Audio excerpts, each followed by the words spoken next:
Hey yo, hey everyone, Andrew here, bringing you another video review, and today we're going to be doing Superman, Panic in the Sky. Take a look at this comic cover right here. Now, I'm going to try to get into more Superman reviews. See, the thing is I read a lot of Superman comics a few months ago, all the way up until Superman No Limits, and then I kind of stopped and I took a break for a while. Since then I've got back into Superman with like President Lex, Our World's at War, Unconventional Warfare, Godfall, Camelot Falls Volume 1 and 2, and I'm going to try to get back into Superman reading. And with that, I'm going to review all the Superman stuff that, well, I didn't quite review beforehand. So with that said, let's talk about Panic in the Sky. Now, Panic in the Sky was one of the Superman comics I really wanted to get because it was recommended to me by so many people. A lot of people said it was a great story of the 80s and 90s. So I said, what the hell, I'll get it. Well, actually, I was going to get it anyway, so the recommendations really weren't necessary. But Superman Panic in the Sky was definitely a hook for me because it was a Brainiac story. And Brainiac has always been one of my favorite Superman villains. A very strong Superman villain. Now, if you don't know who Brainiac is, Brainiac, depending on how he's interpreted, is a super genius alien who has various powers. Now, he really hates Superman. And in this, the setting for the story is that Brainiac has come into control of World War. Now, if you don't know what World War is, you should read Superman Exile. World War was the planet on which Mongrel ruled. Mongrel was eventually kicked off, and Brainiac took control of it. Brainiac, now having World War, which is a devastating weapon, and also Black Man and Maxima to work for him, is planning on setting his sights on Earth, destroy it, conquer it, or maybe just fuck it up the ass, whatever the villains want to do these days. With that said, Superman, realizing the damage that comes with World War coming in, he decides to make an elite group of superheroes to combat against the forces of evil. Among these superheroes are the standards like Wonder Woman, Batman, Aquaman, The Flash, basic Justice League people. But also included in there are stuff like Nightwing, Booster Gold, and even Deathstroke the Terminator, which was quite a bit of a surprise to me. But, whatever, shit happens.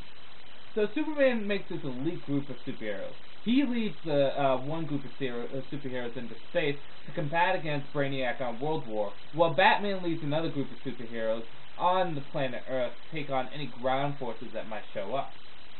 Now, that's the basic information for the story. I'm not going to go into detail too much about it, because I don't want to ruin the plot too much. Although that is the basic plot, I guess I don't really want to ruin the ending. So with that said, let's talk about the good, the bad, and whether or not you should get it.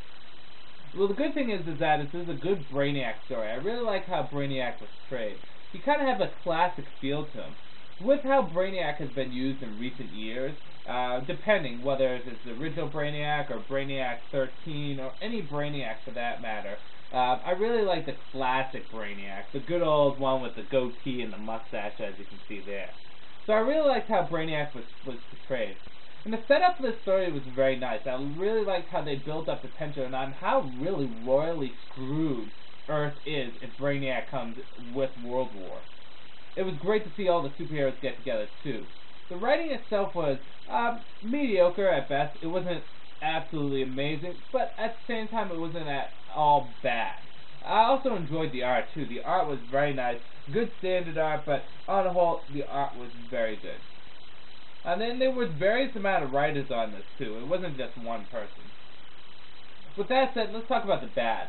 I felt as though, despite the fact that the build-up, the tension that was built on this was good, there was way too much of it. We really didn't get to see a lot of action until close to the end. A lot of this book is Superman just going, oh no, Brainiac's coming.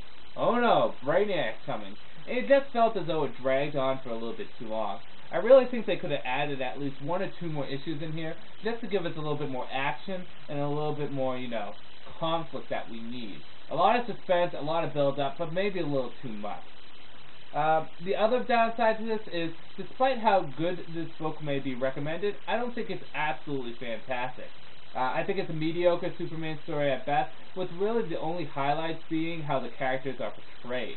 The writing is okay, and it just feels as though it could have been structured a little bit better.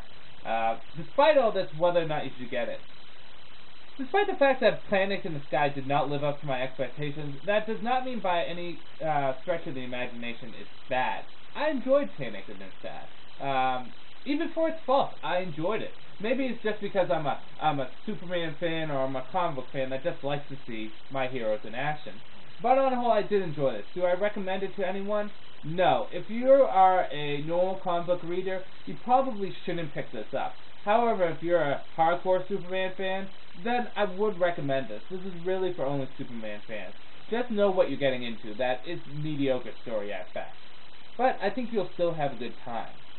It's one of those rare occasions where something that's just meh can still be enjoyable. So with that said, I'm going to end this review here. This is Andrew saying, peace out.